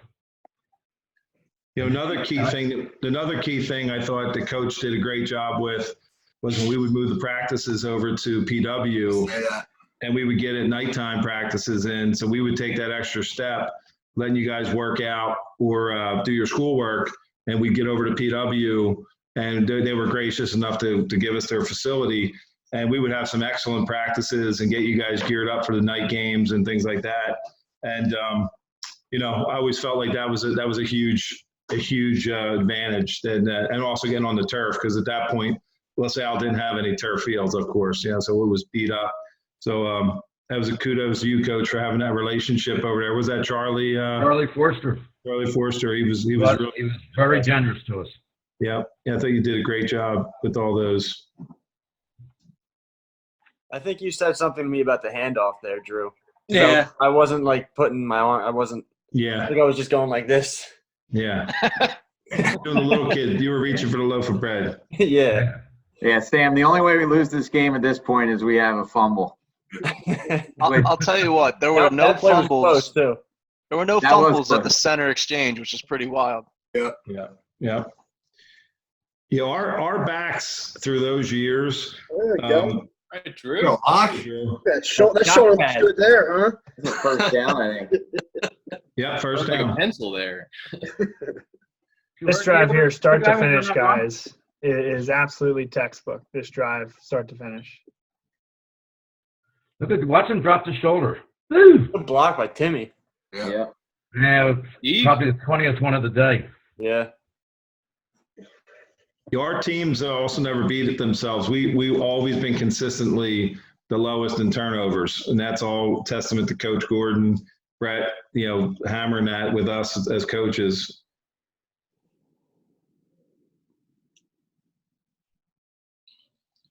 Pete. Get upfield. Staying in bounds, Sam. Smart man. I thought we had good practices too. I mean, towards the end of the year, obviously when we would go to PW, it was late. Yeah. Like we didn't bang as much. But I remember, camp, even the first couple of weeks, like those were just as, some of the early days, Tuesday, Wednesday were just as competitive. Like we do middle drill or 7-on-7s or whatever. Some of the best teams that we'd play was just going against ourselves. Which I think I remember, I don't know if it was a championship week. But you guys were so good in practice at one time. I think about an hour and a half in, you hadn't made a mistake yet. And Brett came over and said, why don't we get the hell out of here before somebody makes a mistake? And I think the same thing happened on defensive day. I mean, everybody was on their assignments, and they were hustling and going fast. And, for Thanksgiving. let's get out of here. Happy Thanksgiving. Good. Don't let anything go wrong. Do you guys remember who came visited us on the Thursday night practice before we went up to State College? Kid from West Catholic? Oh, Drake. Elash. Elash. Eli. The Don't go poly. swimming. It was a real class move. West Catholic went up there the year before as heavy favorites. and they were not focused. I think they were swimming in the pools, and they went up there as like a fun time, and then they got upset. And Curtis Strait came out and spoke to our team. I thought it was real classy. He was at that point a freshman at Penn State, and basically gave a nice talk about going up there for business. And so it was really nice Catholic League camaraderie there shown. And it wasn't. He did a great job too. Yep. Sam, you're taking the handoff wrong again, bud. I know. I was hoping no one would notice that one. Yeah, I see it. Come on, bud. They slowed it down though. I know it. Like you I'm really going Coach cared. Taylor for that one. That's why they moved into tight Tight end. Delaware saw this film and was like, I think that was the hell weight. do we recruit? Each back. But they moved to the tight end because he's such a good blocker. yeah. That was my specialty. I just thought we would have been better as a team if Steve Jones stayed a quarterback, Drew Lock. No disrespect, you know? Another flag. I remember when Steve first showed up. When he was I know. Be Hope he careful. doesn't watch us. Be careful, Coach. no, I just, he's a big, tall kid. He could throw a little bit. Right, you were still yelling at us. We're up 24-7. Yeah, because I wanted another score. Yeah. Yeah, Sounds I wanted 31. Cover the spread. At this Yeah, because I think this drive started with like roughly 9 minutes left in the game. Yep. You can see we've already eaten up at least 3.5 minutes. And now they're being forced to use their timeouts. That was all of our drives. All of our drives were super long. I feel like they ate up a ton of clock. Mhm. How many? Nine for 68? 9 penalties, yeah. Crazy. We did worse. Oh, my God. If they show a replay, watch the left guard. You were pretty heated there, Steve. You got up quick.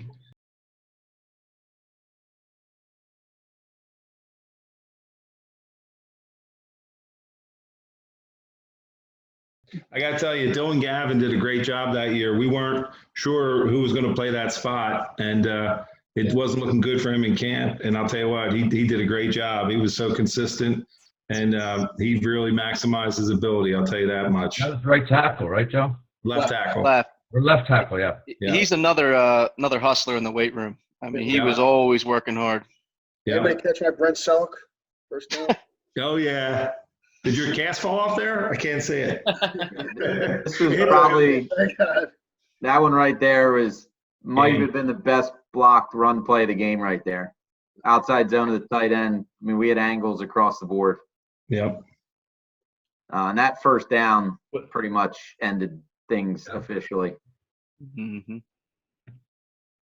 Poor Drew had to sprint like 20 yards. Well, That was That's my the hardest choice. work. yeah. Drew, you'd love all the new signals. You'd be going crazy out there. Yeah.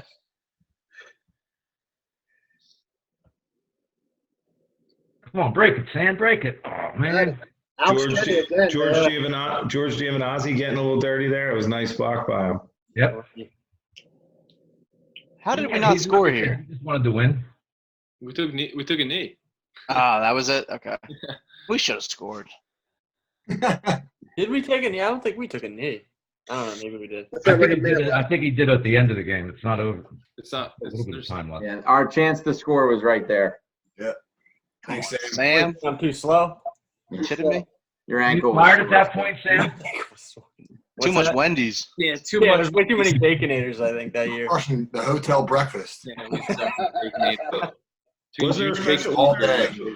What was the special cave at Felicia's house? Wasn't there a special cave or something you guys had set up there? That was big time motivation. Nice. There you go. 17 for 161. And he had over 200 yards, right, in offense? With the receptions? Yeah. Yeah, probably, yeah. Huffing and puffing hard, Sam. Come on, Out Sam. of shape. Come on. Stop dancing, Sam. Oh, get to the edge. Yes, sir. I mean, come on. I'll getting on. Yeah, I started getting a little twinkle toes out there. We should have put D-Jock in, give him a couple. Give him a handoff. Remember at one point we had a package for me in the backfield. Gets bombed. Yeah. Fridge. Or the package in the backfield. My nut 59 wasn't eligible to catch a pass. I remember. What was the name of that package? Oh, it was something legendary. Gumbo, right? Were we all Rhino. screaming Gumbo? Rhino? Oh, man. Rhino was Saraceni versus Washington. He was going to come down and kill Sharif Floyd. We ran it once. It did not work. No. Ryan went the opposite way. Yeah. He had no idea where he was going. I think Ryan had a quote after the prep game where he was asked about, like, what did you tell the offense when they were struggling after the first? And he said to the guy, he was like, listen, I had one job, and it was to tackle people. The offense's job was to play offense. So, yeah, thank you very much. Bill Belichick.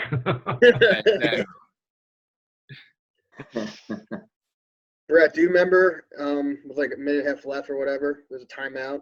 You saying something to us before we took a knee? Say that again, Matt. I didn't hear you. Do you remember like with like a minute and a half left, there's like a timeout, we're about to take a knee or two? You like huddle us in. And do you remember what you were said? Yeah, I'm trying to think back. I do remember coming out there, and then it was pretty much the first time that I know I felt actually emotional. Yeah. And I think it was emotional. Mm-hmm. What's that? It was emotional. Yeah, I don't remember exactly what I said. You guys can remind me, but I think it was along the lines of how much I appreciated everything you guys had done that year. Yeah, I love you guys. There's a bunch of that. Bunch of that. You made us look good. Bunch of that. How proud of you were of us, how hard we played, and it was an honor coaching you, something like that. Something like that. Did you memorize it? Or? I'll tell you what, it was the most fun I ever had coaching that year. And sometimes when you're not real good and you're improving every game, you feel pretty good at the end of the year as a coach, that you were able to bring the team better. You guys, that was the most fun I ever had. Is that Kerrigan? Is there? My cousin Jimmy. Yeah, I saw that. Go Steve 58. Well, they were still cheering, and we have the ball with 2 minutes to go. This is fourth down here? Yeah. Oh, that's right. Ooh. Little twinkly. Oh. Oh, Sam. What are you doing? Get up. I'm ready to get to Get the up bunker, here. get my cheeseburger at the hotel. Celebration. We should have threw a hitch out the lockery. Yeah, Sam should have threw a pass. That would have been a touchdown. That'd been money. Yeah. Just go back to that Easton game real quick. I mean, we were getting laughed at. I mean, they thought that was going to be the big. 2 minutes into the game, we're down 14-0, and the snow comes. You guys rebounded, and there was no stopping you after that. But that I don't think that was a really good team, a tough team, and you guys went up and did that under tough circumstances. I think that once you got through that, I had a feeling you guys were going to take the state. Coach, I've been saving this shirt for like at least 10 years now. Nice. There's going to be one day where I can wear it. My Man. fiance is begging me to get rid of it, but I ended up in the bottom of my drawer. So That's got to I'll hold it for the next time I see you. You can actually have this. All-time shirt. Is it sleeveless? No, it's still got the sleeves. Did Tony Resch do them? Simple game. I made all those. You did. Okay. See that there? What's that? You caught that, right? Vinny had a pick. Oh, Benny. Clutch all year. That's how we need it then. Yeah, now we took a knee. Yeah. Benny was a great corner too. Should have been all Catholic. Should have been all state. Yeah. It was good. He had that big interception against Prep, I think, Prep. this year, right? Yeah.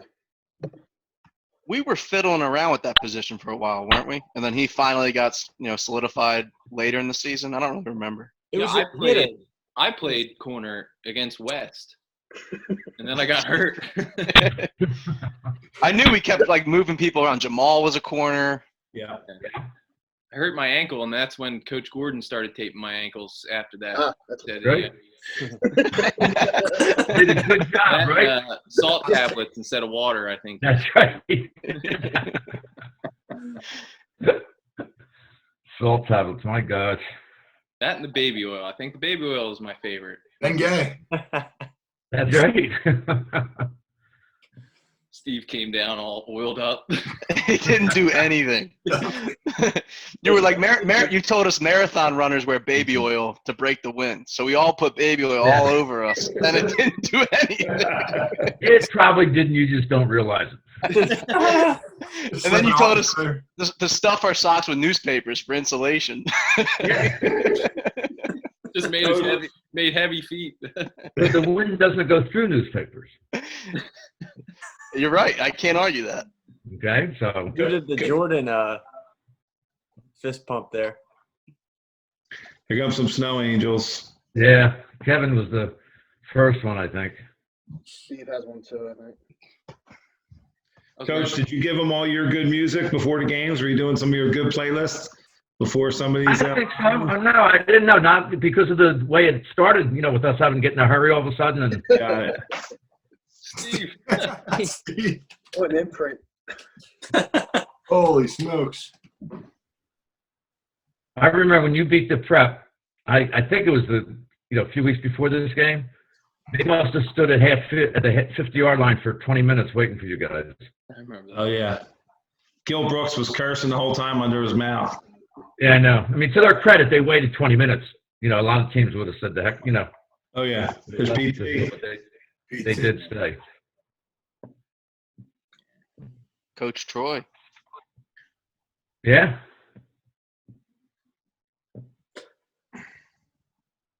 Coach McNamara's daughter ended up on the State College side of the fans, and I think she tried to pick a fight with every one of them. She was like 11 years old. It was hysterical. Oh, my God.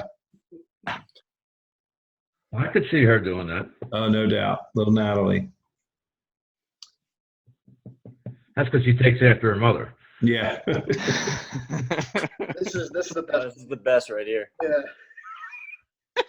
I think Matthew McConaughey.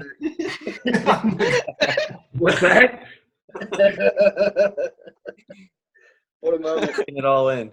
Taking it all in. You know what? Either that or trying to Gary sneeze. called me that morning of the game and said, if you get a chance, try to take in what's going on around you because you're usually so busy and you're not thinking about it. He said because you don't get there very often. He was right. And there's Mr. Coleman giving Drew and Ryan the speech. Oh, yeah. How proud he is of you. First ones ever, boys. First ones ever. Never can take it away from you. Those stories he last told you were all untrue. Finally telling us. We had no idea. He had one eye. That's right. Playing center. That's so kept that a impressive. secret. They kept that a secret through college. Not that we didn't know, but they didn't want anybody else to know it. Because a lot of teams back in those days played the 50, and there was always a nose guard. Yeah. They didn't want the guy to know they only had one eye.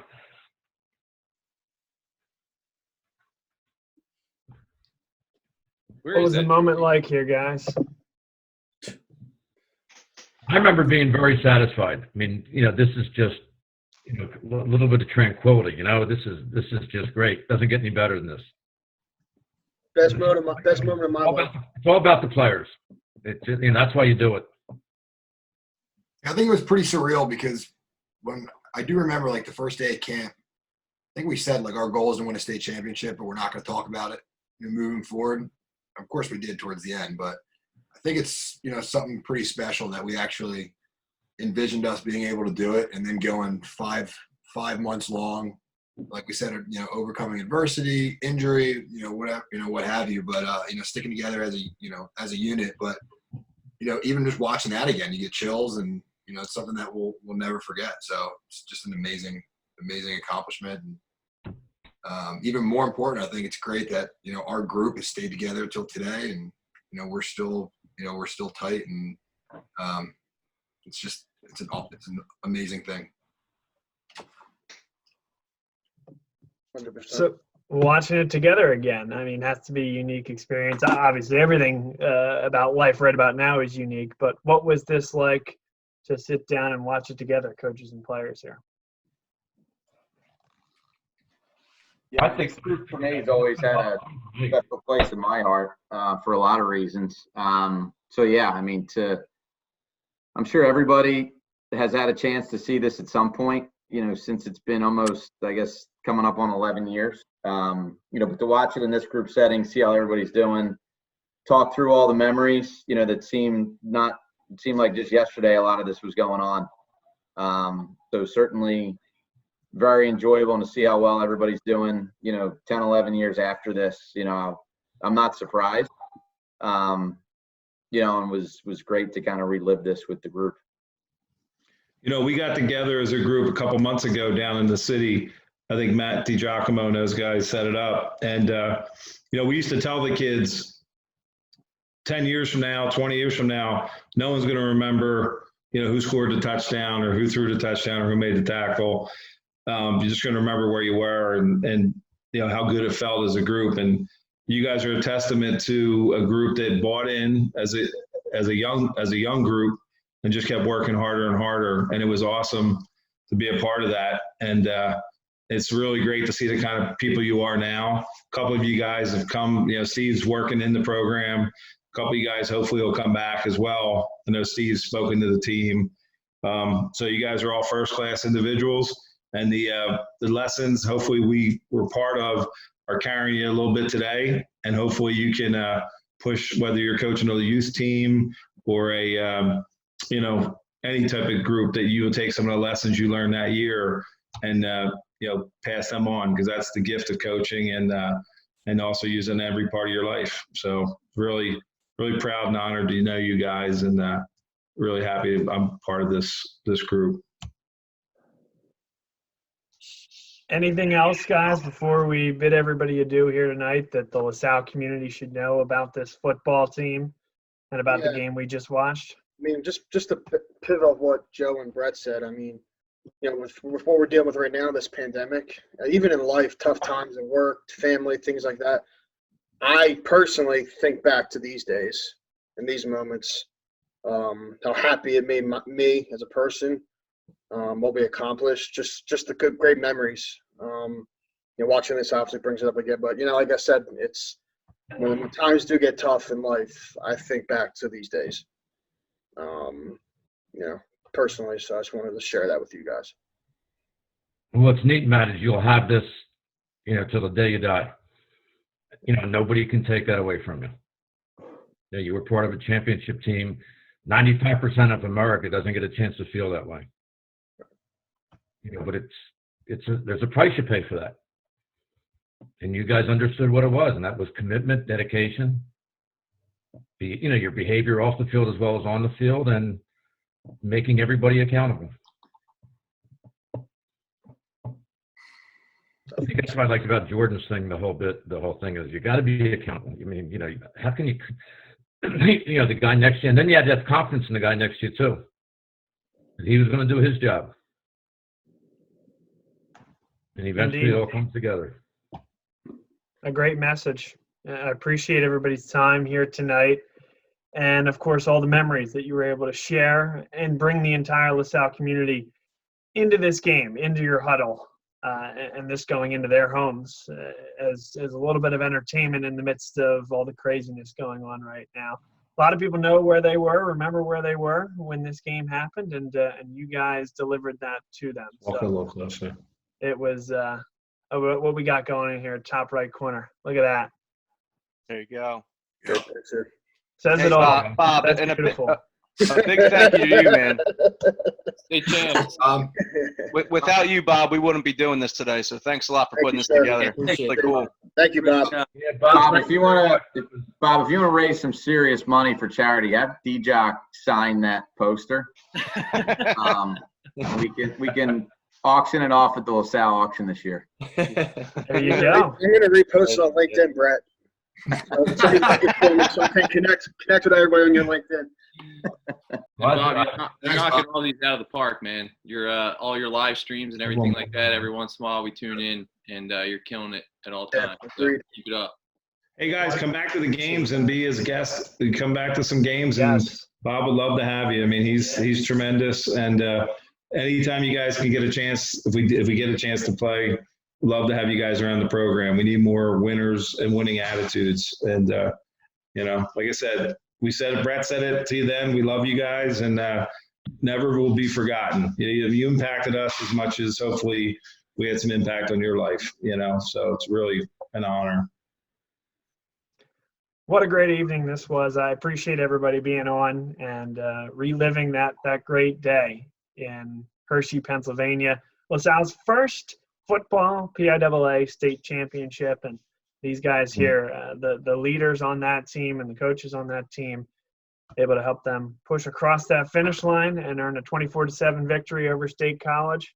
Guys, I really appreciate the time. Hope you guys are staying safe in the midst of everything going on in the world right now, and appreciate you guys taking a few hours out of your night to do this.